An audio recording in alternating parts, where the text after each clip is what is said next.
1, go. All right, I want to know something. What do you think about this picture?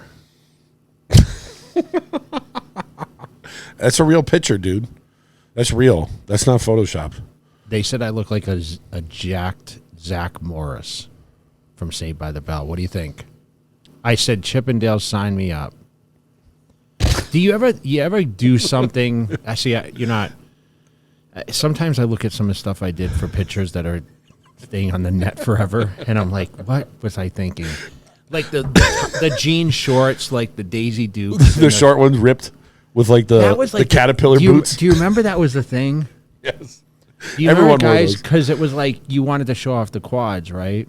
That wasn't just a bodybuilding thing. That was like an 80s, like just the average Joe wore those to the grocery store. I'll tell you a story. So I went to see Terminator 2. This was like a turning point. I think I was a senior going into, it was the summer after my senior year, and I think it launched in July. I think it was around July 4th for some reason. Terminator 2 launched in the theaters, and I remember thinking, of course, I thought Arnold was the most jacked guy ever, right? Which back then, I mean, I thought Stallone and Van Damme were also jacked because, you know, they were in the films and they were cut up. But anyway, so I went to the movies, and it's kind of funny because I'll shout out a guy in Massachusetts named Sean Baker, and Derek Farnsworth will laugh about this because I remember I knew who he was later, but he had on these jean shorts and he had these crazy big legs at the movie theater, and it was in Leominster, Mass at this place called Searstown Mall, which is called something else now, but it was the closest movie theater where I lived.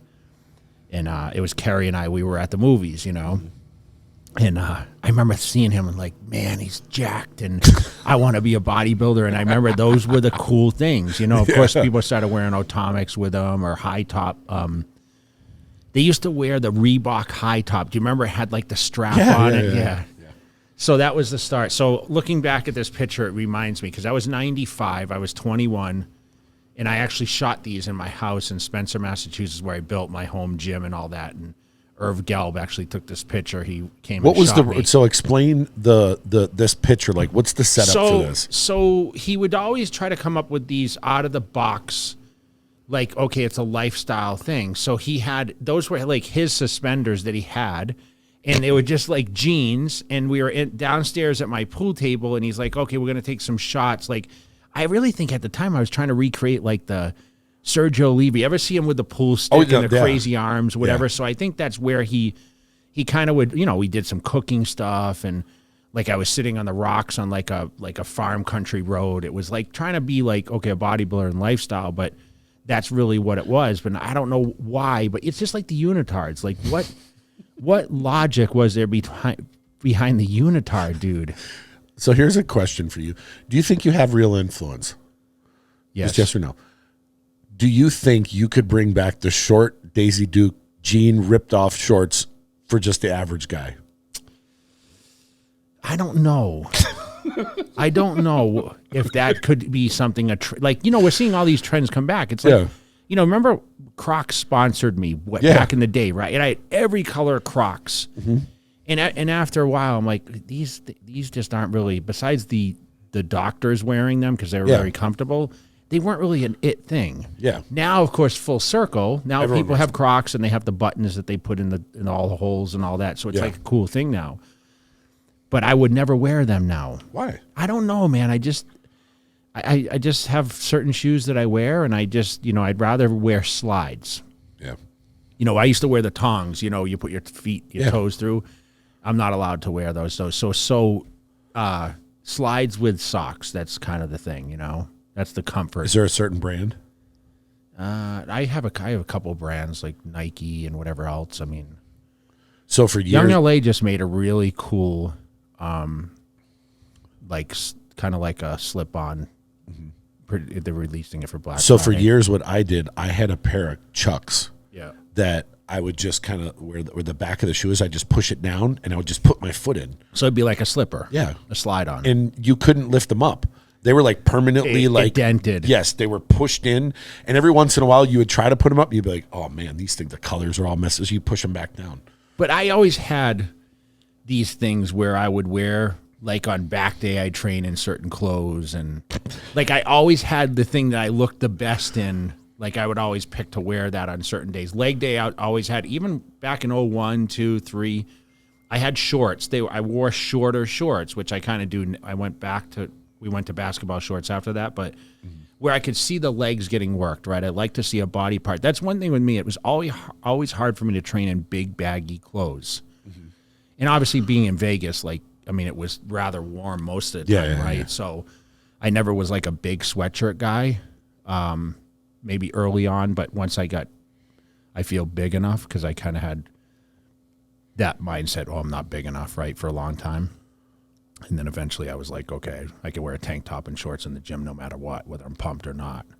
Don't they have, just thinking on slide, I could have swore I saw a pair like, they were like Jordans, but you slide them on. Probably. They're like, look like sneakers in the front, but the back is open. Probably. I mean, there's so many different styles out there, and it's always these trends. And, it's kind of funny. I was watching this YouTube, and I was watching, like, what popular trends for 23 when it was 22 when they made this video. And it's like, I always wonder how they can predict clothing trends, like how it's going to shift. And just don't know. We're getting more into baggy type stuff. I've been in L.A. now. I had, 3 shoots in the last 2 weeks. And I went for Young L.A. This is one of the new drops happening on the 24th. So Black Friday. Everyone's big days, that kind of sets the tone for the rest of the year. Are you going to have some crazy specials? Yeah, we're going to do some for Cutler stuff and for the shop and everything, but Young LA is doing a big sale, so we've been kind of shooting the content out there, so I drove back and forth. As you know, I've been hating to fly lately, so. They haven't recruited me yet. Yeah, well, we got to get you in some, I know you actually been wearing the clothes, which I'm surprised you're not today.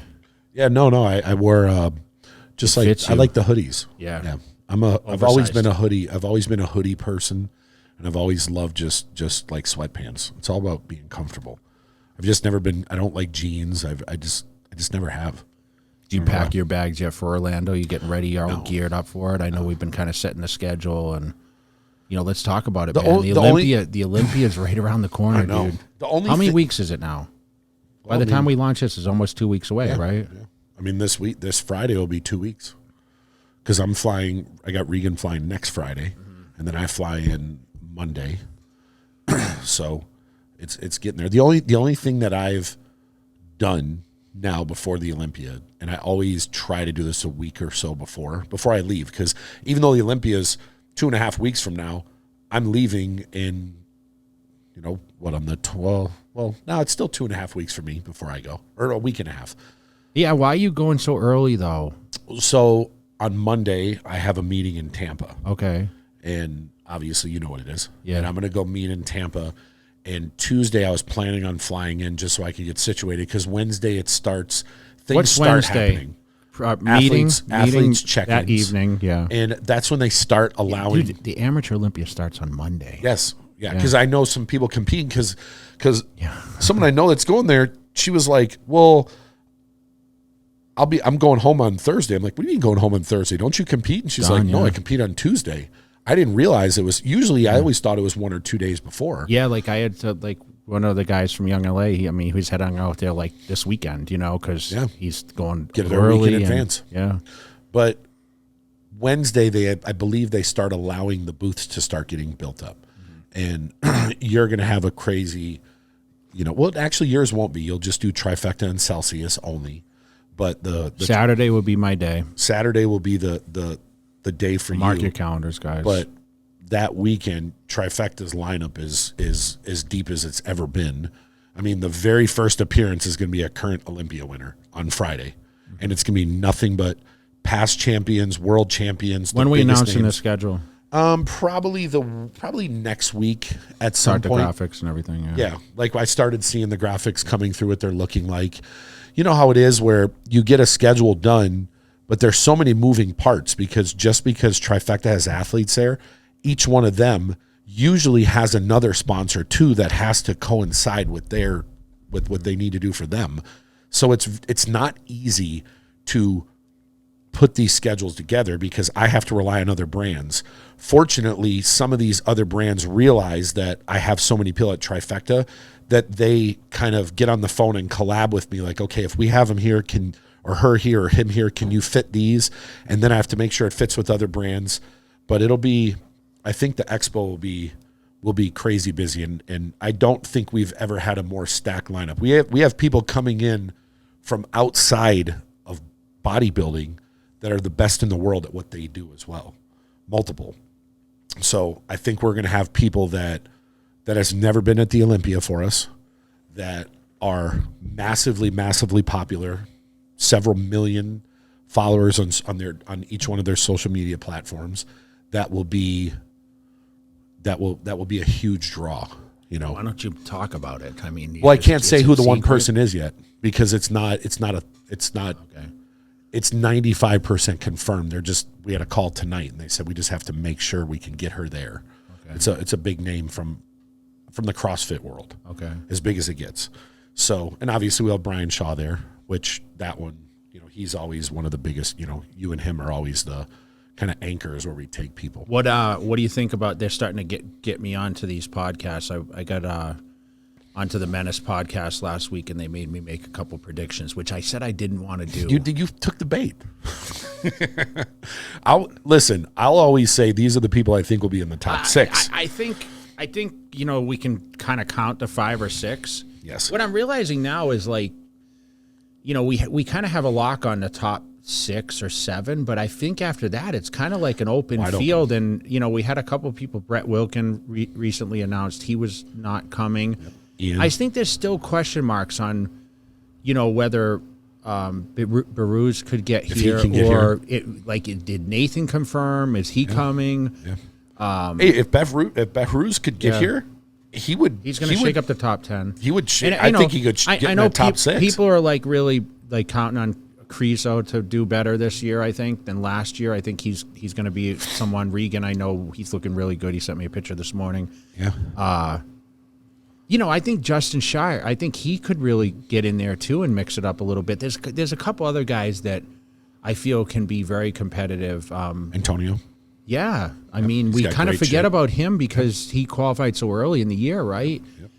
But you know what? I was watching a lot on men's physique. I know we don't talk a lot about it, but Jeremy Buendia is looking really, really sharp. And, since Aaron Banks lost I was with Chiron, in L.A., and he's feeling confident. And, I mean, Brandon Hendrickson supposedly looks his best ever. That's going to be a hell of a – I think that's the most hyped, besides men's open, the men's, men's physique is probably the most hyped because I think people already assume Chris, for Classic is the leader. And, I mean, Terrence has won some shows, so he's in there. Breon's, he didn't make the switch, which he said he was doing, and Urs isn't here. Urs and Ramon now have more weight too. Yeah, we haven't heard much on Ramon's, but I don't know, man. I just feel like the men's physique, besides the open, because we're hearing about. I mean, Samson posted that crazy picture today, with a small waist, and I mean, Derek is looking absolutely phenomenal. Hottie's in the States. He's kind of undercover right now. So that could be very dangerous for these guys. Of course it is. I mean, Walker's wide open. He's putting the pictures right out there. Yep. We haven't seen Andrew. Nope. And, in that prediction, I had Hunter, I think, ahead of Andrew. And it's I don't ever want to do that because it always puts me I don't want anyone because I hated when people voted against me. You took the bait, and we're gonna break this down. I think our next episode we're gonna have a round table. Yeah, I will say who I think will be in the top 6 or 7. I mean, anyone can kind of guess that. There might be one guy pop in and out. But the reason who would have guessed me in 01, dude? Of course. The reason why I think it's hard to make predictions. Every one of us knows. That's been around long enough that in a 15-minute something going right or wrong can make or break you. And that is out of everyone's hands except the athlete. It could be a mental thing. It could be where they're spending the night. There's so many variables. Listen, bro, I quit for that reason. Yes, it's too hard. I got so tired of the hype every year. This was the most dreaded time of the year for me because even my friends, people close to me, are you ready? And I'm like, come on, dude, I do this for a living, you know, like Of course. I would get annoyed at the smallest things, right? Yes. Because I knew the world was rooting for me, but I knew there were a lot of people against. They always want to see the top guy get toppled. And when I say top guy, I was second for so long. So people wanted to leapfrog and be in that winner's circle, right? Yeah, the 1, top 2, two. right? Yeah. And I just got burnt out on it, man. And, you know, when I decided to walk away, it was just too hard peaking. I struggled so hard, you know, in 07, 08, you know, I lost. 09, I came back, and it was, dude, I remember sitting at my bar with Hani, and he was just feeding me. And he's like, dude, you have to eat. And the problem is with me, I had to dehydrate so much. Yeah. And you witness this sometimes. Yeah. That I had no appetite. When you don't have fluids, it's almost very hard to eat, especially bland, dry Of course. food. The food starts to get through your body. Yeah, man. So, you know, I kind of went against like what you needed, right? You need fluids in order to push carbohydrates and whatever else. I kind of just restricted that. And it was like hit or miss for me. So the miscalculations, it became an annoyance to me, right? Because I just had to land it perfect. 2010, I wasn't as sharp as 09, so it was really hard to peak that, right? And then in 11, you know, Phil Heath came into his own, and I realized after 11, dude, it was like, this just isn't fun anymore.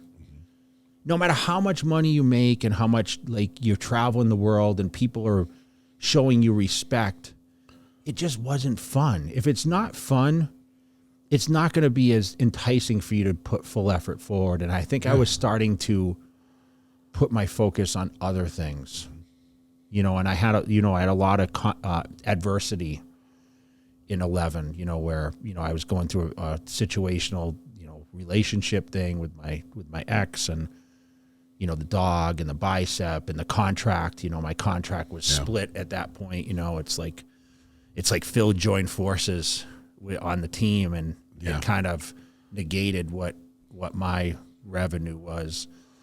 And I was happy for him, but at the same time, I felt like, okay, this is a sign, like it's time to focus on other things, and that's where I was able to break away. And I mean, you were around then. Yeah. You know what I want to commend you on in that? There's a lot of people that have adversity in life, and they take it out on others, whether it's personal or business. And I'm going through this, that, and the other. You went through a divorce with someone you were with for your whole adult life. 24 years, yeah. Your whole adult life. Your animal you're close to passed away. You tore a muscle, and your contract, your financial freedom you had was dramatically decreased. And listen, blessed. It was still good. Amazing. And you lost the king of the throne all at once, but you never complained about it. You never bitched about it. You never treated anyone different, and you just dealt with it. How did you deal with those things in your personal way? You know, I consider myself a blessed person because, you know, dude, I started weight training. You know, I was unsure of what I wanted to do. Mm-hmm. You know, going to college, like, it was like I kind of felt empty. And I felt like, okay, this is what society does, right? We graduate high school and we go to college. And I was chasing a criminal justice degree, and I thought maybe in the back, it was like a small corner of my brain that said I want to be a police officer.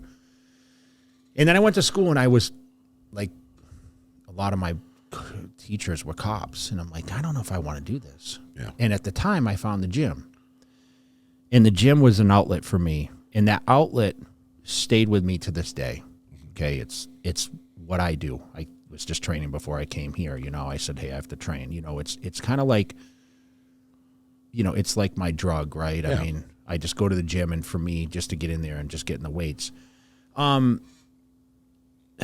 You know, I'm kind of an introvert in a sense, like, and I don't have a lot of super close people to me. Like, I have friends, I have acquaintances, but there's very few people that I allow, like, very deep into.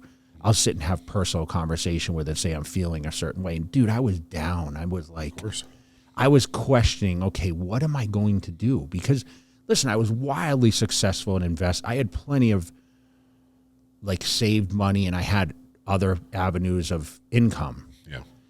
But I was living, I was living separate at the time. I moved out of my home. I was living in a condo on the Strip. So that functionality was a little different for me, right? And for the first time, of course, it was like, okay, am I going to date again? Or what, like relationships are a big, like something in people's lives that, you always like to have comfort and you like to feel like people want to be around you, right? But man, I just had to look at the positive things. I mean, life for me, it's been a lot of ups and downs, no matter what way you look at it. Like I wasn't amazing out of the gate at bodybuilding. I got rejected and then I was great. Then I fell off. Then I came back. I did surround myself with people that were a positive influence on me. And I realized that I had so much more ahead of me. Like people look at bodybuilding and they think, this is my career. We talk about this, right? This is the only thing I have. But the truth is I had so much more when I was able to open my eyes and get out of that tunnel of training, eating, and sleeping. I realized, wow, the whole world is in front of me. Bodybuilding was a very minute portion.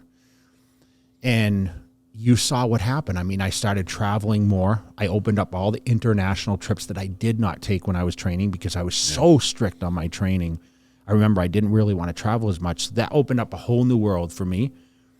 And I was able to stay active. I had support still from like MD Magazine. And, I was starting my own brand. And, it really worked out well for me. And I was able to cheer Phil Heath on, which I feel like I kind of left something behind. And I was so close to Phil. I was able to be like, wow, he's dominating this, right?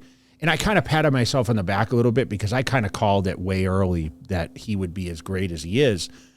And, he went through that. Like, remember the first couple of years, it was great. And then he had one downturn year where people were like, oh, he didn't come in as well. And then he's like, I know what you're talking about with, they cheer you and then they kind of to kick you down, Yeah. And, life just takes turns, man. And I'm never going to blame someone for my situational things. Of course. It's just not the way to do it, right? I mean, I think the reason I'm able to do as well as I have is I treat people like I want to be treated, right? Yeah. I try to give people almost too nice sometimes, right? I think we talk about that too. I'm just, like I said, I'm just blessed to do what I do. I mean, I'm still doing it. I'm still living that. 50 and I'm still living that dream, Was there an exact moment that you can remember where, I know you said you were like, I'm not having fun anymore.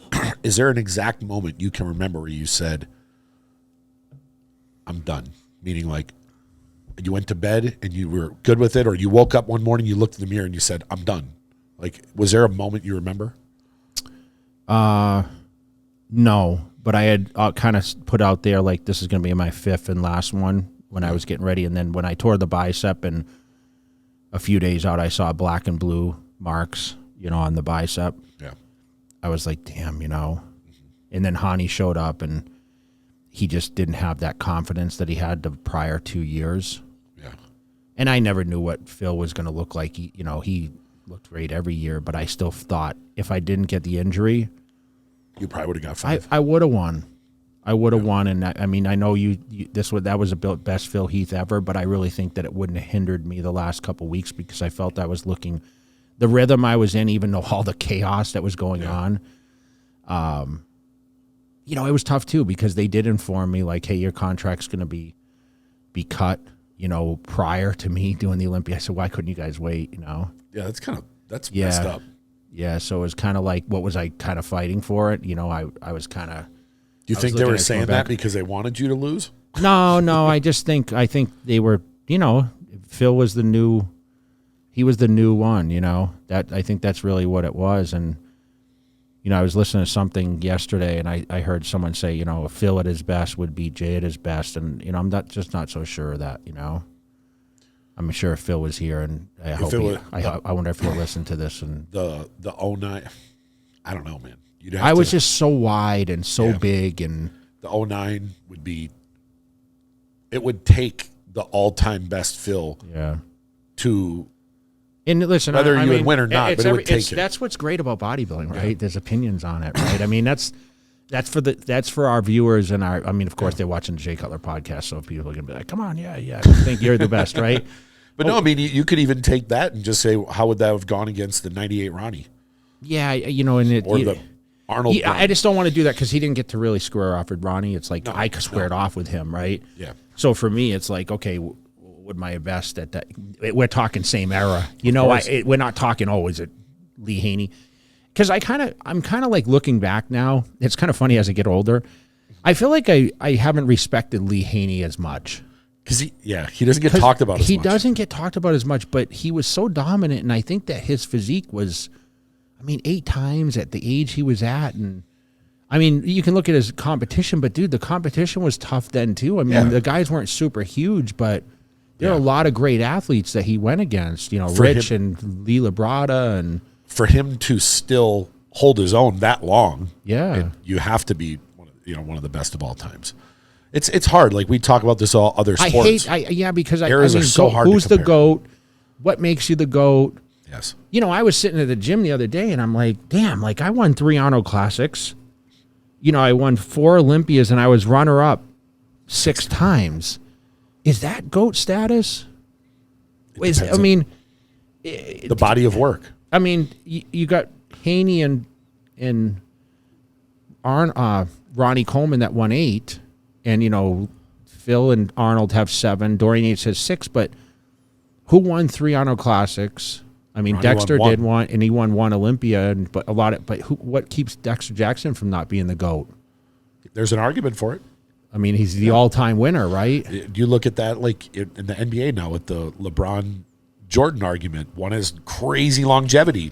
Dexter had longevity, and he was right at that peak for a long time. Yeah, what is GOAT status? That's the question. I think it's all an opinion. It all depends on who you favor, right? But it depends on how deep you like with other sports, how deep you look into it. It's like boxing. Who's the GOAT of boxing? Is it Floyd Mayweather, who's 50-0? Is it Muhammad Ali? Is it? It's hard to say. Like I would always look back at Tyson and go, look, when you got in the ring, the guy across from here really feared his life. I don't think people he's not the winningest, and so he's not. So then you could arguably say, okay, well, Jay, you've done a lot too. Of course. You came back and won it after losing. Only one really to do that. Yeah. I still think there's more to the best of all time in something. There's a lot of variables that are around it that people ignore and don't pay attention to. Like we talk about it with the basketball thing, and you look at, like, if you take Jordan, for example, the era then was not as talented as it is now, but he had a lot of great variables around him. He had Scottie Pippen there. He had the best coach of all time. He had health. The guys were always healthy. I know, but what about the original guys? Of course, you can go and you can go back in the NBA and Bill Russell's got 11 titles. That's what I'm saying. Of course, he's got. Could he be the GOAT? If champion, as far as team sport, how can he not be? Show me another person that's got 11. Yeah. I was just watching this the other night, and I suggest anyone watch this. I watched the Nolan Ryan documentary, and I didn't know. Yeah. Yo, he played for 27 years. You texted me right away, and you were like, I didn't realize it, but he never won a Cy Young award. Yeah. But he's got more no-hitters, more one-hitters, two-hitters, three-hitters, he was strikeouts. A Boston guy for. No, he played for the Mets, then he played for the Angels, then he played for the Houston, and then the Rangers. But he has endless records that will never get beaten, and he's not considered the GOAT because he would never won a Cy Young award. Like crazy, the Cy Young means you're the best pitcher. Like, how does he not have one? But he's got. But when guys faced him, even at 44 years old, he had a no-hitter. What age did he play till? I think 47. Okay. He was 20 as a rookie. He played for 27 years. And it was kind of a cool, because I remember following baseball a little bit when I was younger, but you don't realize that he played when the Mets won the title in like 67, and he played through the 90s. Like, who's played in 4 decades at the highest level? Like, and you look at someone like Dexter, he turned pro in the early 90s, and he went all the way to, 2020? That's a long time. Dexter still looks good. I mean, he's still training. He's, he looks. So the greatest of all time is always, there's never going to be a unanimous, because some people will say Arnold because of what he's done. Listen, there's so many people that follow our podcast or listen to it. There's talk about, I mean, you guys can comment on GOATs of anything. Yeah. I mean, you can say fucking musicians or whatever else. Like, who's the greatest musician, right? I think there's one GOAT that nobody argues with in sports. Wayne Gretzky. Yeah, probably. Yeah, right. Or it's soccer, Pele. You I don't don't know. hear. No, I would think there's other people, because they don't Wayne really Gretzky, know it. people Yeah, automatically of just, course. he's the greatest. And you'll never hear a legit argument. But in basketball or football, who's the greatest quarterback? You can say, Tom Brady won, whatever else. But trust me, there's guys that were more accurate, that were way harder throwing. Dude, I came from the Joe Montana, Dan Marino, John Elway eras, right? Yeah. I mean, I loved Peyton. I thought Peyton was great, But as a quarterback, you're only as good as the supporting team around you. But yeah, and you help recruit those people, so that can lead to GOAT status too. Of course, right? yeah. I mean, sports. I love getting into, like, we're in not even mid-season yet. We're 6 weeks. This is 7 weeks of football, and I sit down and I watch a couple games, and I don't remember when it came out of the season started. I was like, watching every game, Yeah. But I was like, I'm really enjoying it because I'm not betting this year, so I'm kind of like enjoying it a little more. I'm ahead right now, so I'm kind of like, I'll take a bet here and there, but I'm not like getting into like, okay, I'm going to do 4 or 5 bets each Sunday. So it's been kind of actually relaxing now. Yeah, but I'm starting to think about that. This isn't the year you're like, I'm sitting and watching Sunday game. I got 6 bets going on today. I'm gonna make some money today. Well, remember, I've been traveling a little bit too, and I mean, we do have Sweden coming up, so Sweden is confirmed. Yep. Fitness Festival will be there at the beginning of December. Yep. With Celsius and with the Expo, you'll be there. You got the New England's coming up. New England's is coming up in next weekend. Weekend. Yeah, from this. Yeah, I forget what day it is, but yeah. So the 28th, I'll be in Massachusetts for that, which I'm super excited about because we're going to do the Halloween stuff too, which is cool. Yeah. Are you going to dress up? No, I think Angie actually got some sort of cat suit outfit or something. I don't dress up. We come right back and then we go to Olympia. So yeah, I thought about. What I was thinking, because Milos was talking about the John Jones. I'm like, is it worth going to that? Because I could just fly to New York on Friday and just go to that Saturday and just fly straight to Florida on Sunday. I mean, when you're getting up to, you talk about GOAT status, and here we are again. Is this going to be one of his last, or I mean, is he going to pull off like the ultimate? I mean, he's been fighting a long time, dude. Yeah. You know what I would hate to see? Someone that's been unblemished that long. He'll never lose, dude. I don't think he will either, but I'm just saying, you know what I mean? Like, as the older you get, the more risk you have, because you're in your late 30s or however old he is, and he could be going against someone who's young that's like has nothing to lose. It's hard to hit. That's just like him, but 25 years old. Obviously, that experience matters, but I don't know. We have one other thing that's going to launch at the Olympia.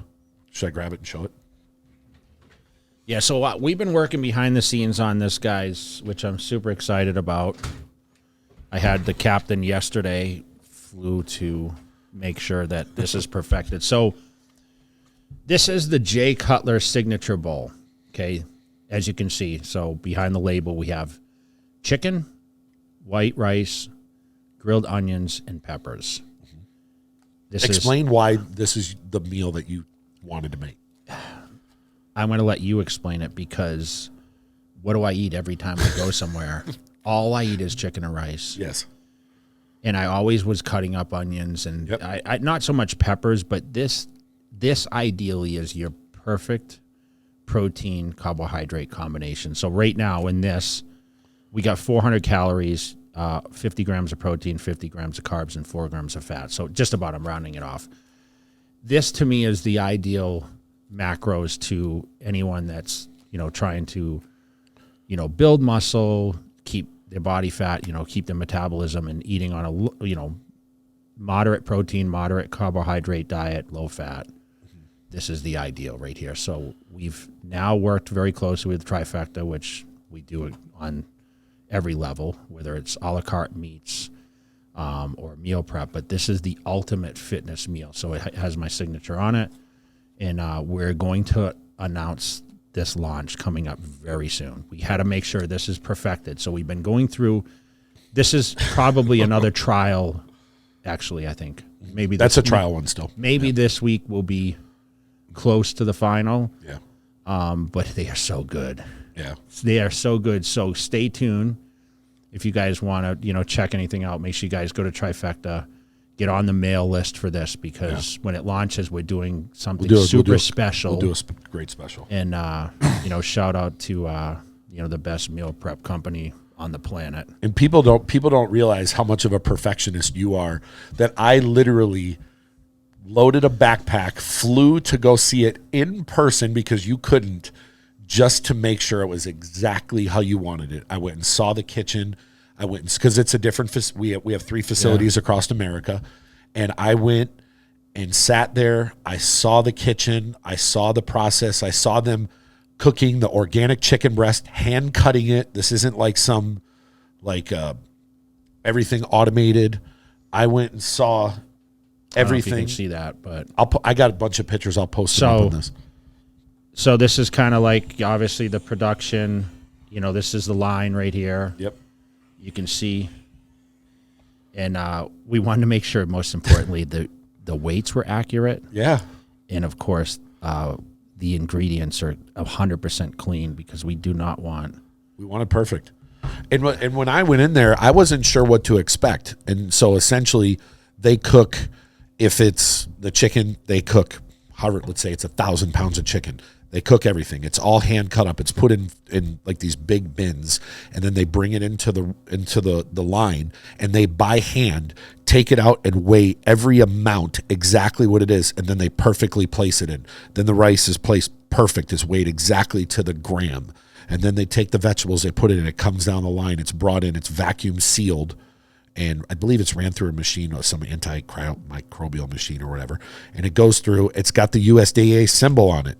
So this isn't some small operation. It's certified by the government. Yeah, I get 20 of these a week right now, guys. So I can eat this meal pretty much every single meal except for breakfast and probably my last meal. You probably could if you want. So I eat about 3 or 4 of these a day. It just makes it easier. Obviously, I have it here at the office. But, talking about meal prep with me, I feel I'm the go-to meal prep because I talked about it all the time. It was impounded by Chris Aceto early on for me. Like, it's all about the food, right?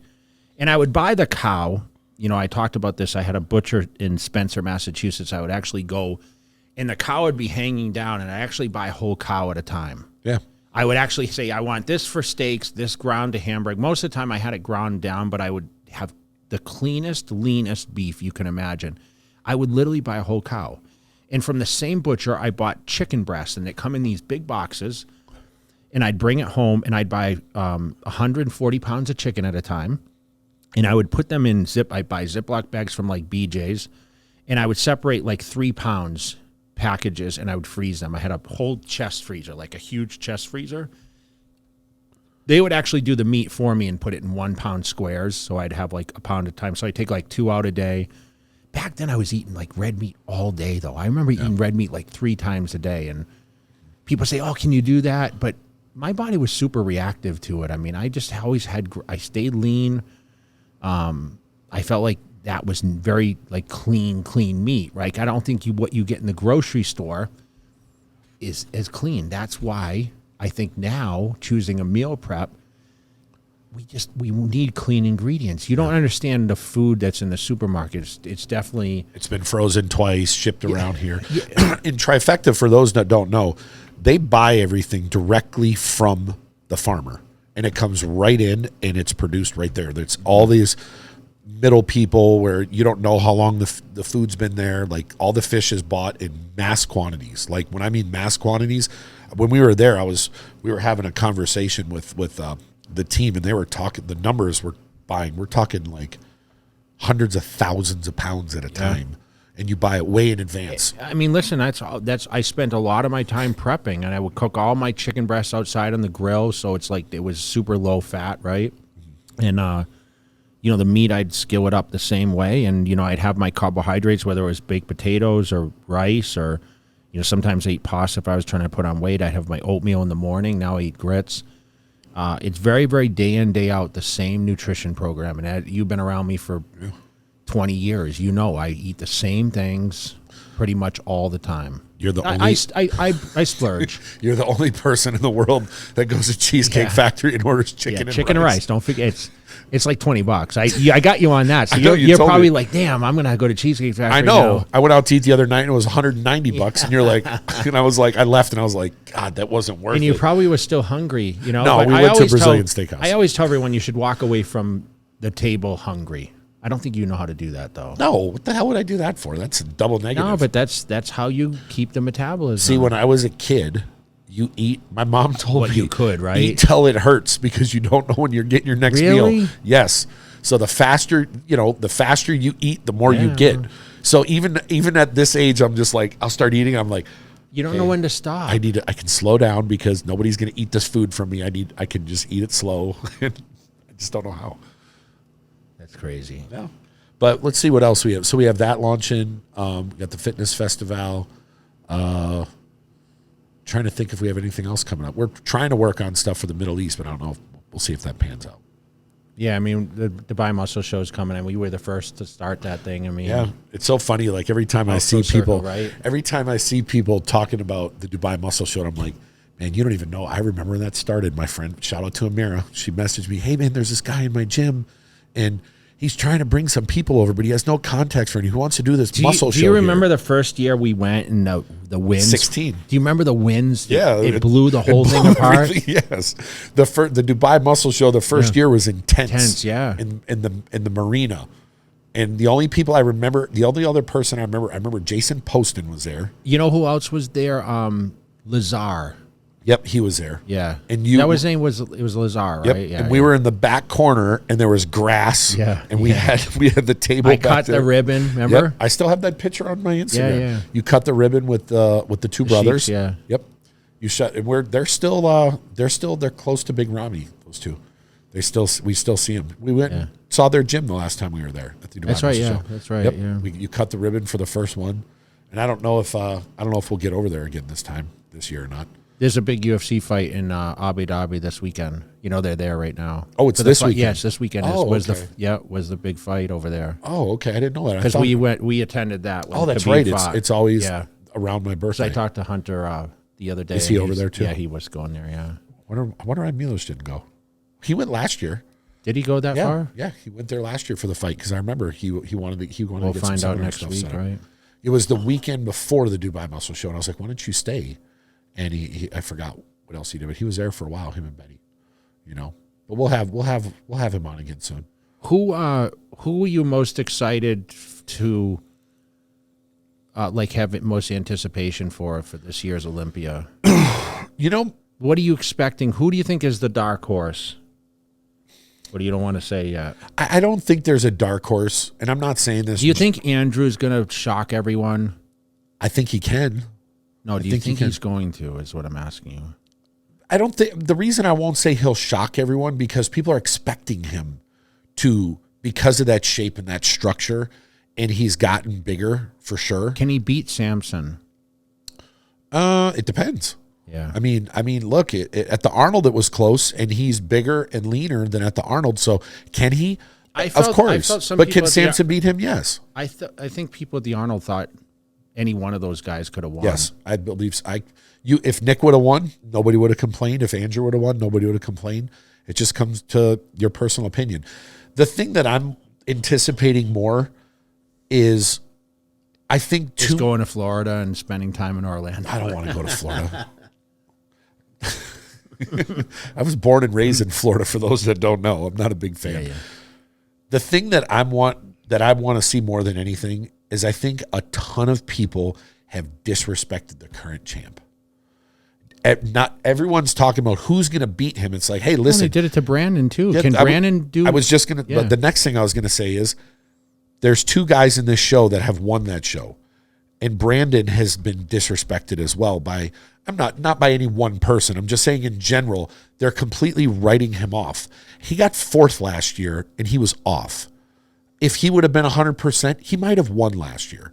So for people to just write him off, I think those two guys are just not getting the the buzz and the respect. You know, that they Kamal should dropped out too, I think. Yeah, I think he saw his brother had cancer, so I'm sorry to hear that.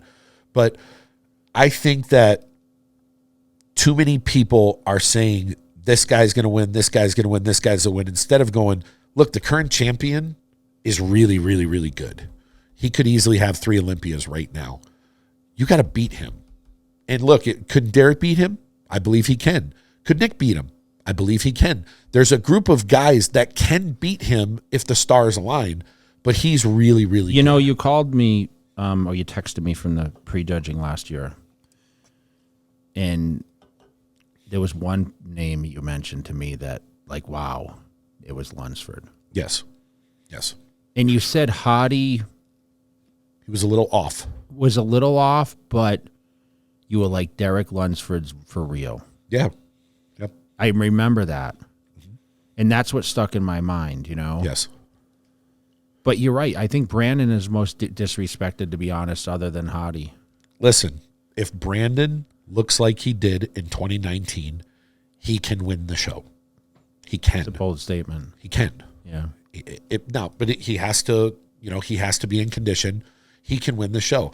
I get that Derek, I'm assuming, has made crazy improvements, but we all know this. This is bodybuilding. And there's all kinds of variables. I can't wait to it's coming up, guys, where you guys are going to be able to make your predictions. Yeah. I mean, look, I think there's 6 guys that can legitimately win. Get me on a round table with Milos and our other surprise people, and we'll see what. No, I mean, it's exciting because obviously I have Regan in the show. And I do think Regan will be talked about a lot. He will. He's going to have the condition that everybody's been asking for. He's going to be 15 to 20 pounds up from what he was the last Olympia. And he has the structure and shape. Where will he fall? I'm not a judge. But I do believe he will be someone that people talk about a lot. Do you think the Olympia will ever be a traveling show again? Do you remember it used to be a lot of different places? Yeah. It was all over. I think the difference now is back then it was just men's and women's and fitness. And it wasn't a huge production like it is now. It didn't have a 50,000 plus person expo, and it didn't have all the it needs the sponsors, right? The problem is, if let's say it went overseas, you have to have a whole new slew of sponsors that are overseas. And I'm sure there are some there that will support it. Obviously, in Europe, they have FIBO, and FIBO is the biggest event in the world. So could it be supported around the world? I think if they knew 2 years in advance. To situation. Yes. Let's say, for example, they're like, hey, we're going to put it in Cologne, Germany. Well, if you know 2 years in advance, companies can then go, let's start There's some monsters planning there, for it. Yes, there are huge sponsors there. Or it could go to Middle East. But I feel now with our international champions, like there's quite a few. I mean, between Brazil and the German, Urs and you have UK guys like Samson. Like, dude, there's a lot of opportunity in Middle East. If the Middle East would allow all the female women, divisions, But look, the other thing that they have to think about, and this is where it gets tough, is visa requirements. True. And it like right now, Behrouz not being able to be here, it pisses me off. It pissed me off when Hadi couldn't get here because this isn't a political thing. This is somebody who's one of the best in the world at what they do, and they should be able to showcase their talents. All that should be put aside. This isn't two governments. This is someone who deserved to be here, just like the Olympics or anything else. I don't know what other countries would be easy for people to get into. Like Brazil, for example, we could just go there. Now we have to apply for the visas. So it's a little harder. Who knows? Maybe it could go to Brazil one day. Maybe it could go to Dubai or Bahrain or one of these other countries where, maybe the government would say, hey, we'll allow all divisions here for this event in Dubai. And then maybe it will go there one year. Or maybe could go back to Europe. I mean, I remember it was in Helsinki one year. And it was in South Africa, and it was around the world. I mean, it was Australia one year. I think I'm looking forward for it to come back to Vegas. Though. Yeah, because you don't want to go anywhere. That's what I keep thinking. For me, the nostalgia of the contest is like I came in '99, my first, and everyone I competed at was in Las Vegas. It obviously switched to Mandalay to the Orleans. Yeah, Vegas just the only other place. in my opinion, that it could work out well would be a popular tourist destination, because people want to, and people love the Olympia in Vegas because of what else Vegas has to offer. The restaurants and the entertainment and the shows and the pool parties and the shopping and the luxury. I know everything. The pool parties aren't happening except for Marquee in December, But if it was in a place like Dubai, pending that I could see it going there, because it has all those luxury things where people will say, hey man, I want to go. I've always wanted to go there. Now I have a reason. So it could go there. But if it goes somewhere, it has to be a place that's just a worldwide tourist destination. And Vegas is one of the top destinations on earth. And the vast majority of the competitors are here. And a lot of the biggest, bodybuilding it's a global, event, but a lot of it is based in America. I do credit Orlando is a little accessible for the fans, and you can stay right there, and you can walk. Easy. The expo, everything is kind of attached. Yes. All the press conference, all that stuff's happening under one roof. Yes. A little easier. I mean, definitely a lot easier. Yeah. Yeah, a lot easier. This last year wasn't too bad, because we could get, it was you had to take a car, because it's a little too far to go from Planet Hollywood to the Sands Convention Center. So it's a little difficult, but the one thing that I do like about it being in Orlando, you come down the elevator, you walk through the hotel, you cross over the street, boom, everything's right there. Yeah. And when you're done, you can walk right back to your room, and it just makes it easier. Because, sometimes you go to the expo for a couple hours, you want to come back and forth, and you can do that there because it's easily accessible. And there are restaurants that are close, and it'll be I'm looking forward to it. But there's a lot of divisions, like even the bikini division, because this weekend the Olympia TV's filming Jen Dory and Maureen and Ashley Caldwell are here in Vegas at the Torture Gym. And that's another division that nobody's safe. There's 5 or 6 girls at that top level. You can make an argument for all 5 of them. Jen could come back and win her second. Laura Lee could win. She's been knocking at that door, won 2 Arnolds, but she's got second several times. Maureen won last year. She could come back and get her second title. We got Amy Delgado, a local girl here who's won every show she's done this year, and she was 6th last year at her rookie Olympia, which is tough to do.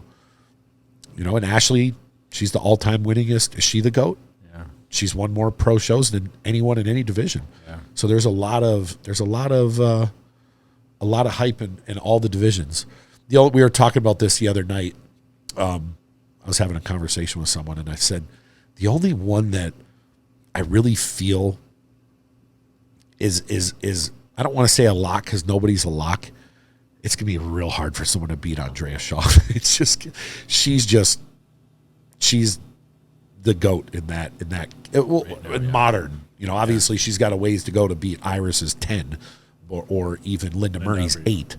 But right now, I just don't see anyone that can topple her at this moment. I'm not saying it won't happen, because things can happen and go wrong.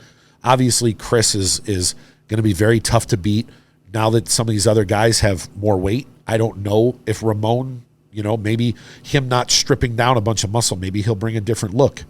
But Chris is obviously be tough to beat. Like you said, men's physique that's going to be there's 3 or 4 guys in there that can win. So we'll see. Yeah, it's hard to come back after losing, dude. I mean, I've been there. I mean, it's Brandon's done it in his class. Yeah. Yep, Brandon's done it. But can he do it twice is the question. That'd be, I mean, does that make him the GOAT, I mean, if he does, he'll tie Jeremy. I think Jeremy is 4, right? Yeah, he does, yeah. He'll tie Jeremy, and he would have won it back twice. And then there's that longevity. You were top 3 in the world he's been there for what, 7, 8 years now, I'm guessing, if he's won 3 and he's got second numerous times. Did he win 3 or 4? I think I could be wrong. I think he won 3. Maybe he has one. I don't know. I could be wrong. I think he's going for 4. I think. But look, Aaron's a reigning champion. Just because he was off at a show, if he's on, who beats him? So, and we haven't even talked about 212. Like, Sean Carita's Keon's crushing it too. Keon's going to be right there. I mean, if Keon's 100%, can you beat Sean? Angel was second last year. Yep. I mean, there's so many guys, right? Yep. And that will be a battle. You know what sucks? That I don't want to say it just sucks for me personally.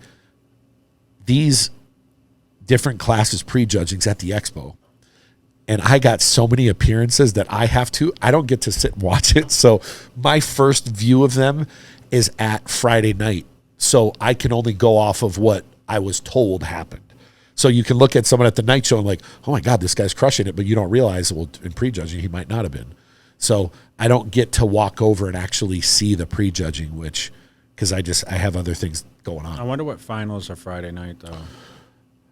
It's on the website. Okay. I know Saturday night it's men's open, classic, bikini, and men's physique. I think Friday night's all the other divisions. There's still Friday night tickets available. MrOlympia.com, November 2nd through the 5th. Make sure you guys check it out. We're all going to be in the house and supporting the show. Dan Solomon, of course. Yep. Setting all records, he said this year. It's going to be good. So there's a lot of new formats. I mean, yeah. We have a lot of returning champions, potential champions. I mean, there's a lot of Olympia winners that are competing in this. Even from fitness, there's 2. I don't know if Oksana is. If she is, there's 3 in that class. And the men's open, if Rami was there, there'd been more. But there's 2 Olympia winners in that. If you look at bikini, there's, Jen, Maureen, Ashley. There's 3. Isa, yeah. We even talk about that. She's number 4. There's 4 Olympia winners in that division. In figure, it's just Sydney, and obviously there's Jessica Ray. Wellness, there's a couple champs in there. One. Just Olympia, only one. Yeah. Francia. I thought Angela won one year. No. Okay. No, she won the Arnold. Okay. But yeah, we've had the same. Well, we've only had one wellness champion. She's going for 3. So we're looking at women's physique. We got a past champion and a current champion going at each other. I saw they just had the battle, and that'll be a tough battle as well. So yeah, I'd like to hear everyone's comments, who they think for each division, who they follow. And our next one will be the next one will go into more detail. I don't know about what all divisions will do, but we'll have a special guest in here. That's a special guest who's been on that stage at the highest level, who's won a lot of big shows. And Milos swears that he should have beat you too. So we'll have a fun time in the next one. But thank you guys. Let's hear your comments below, and we'll see you guys in a few days. We're out.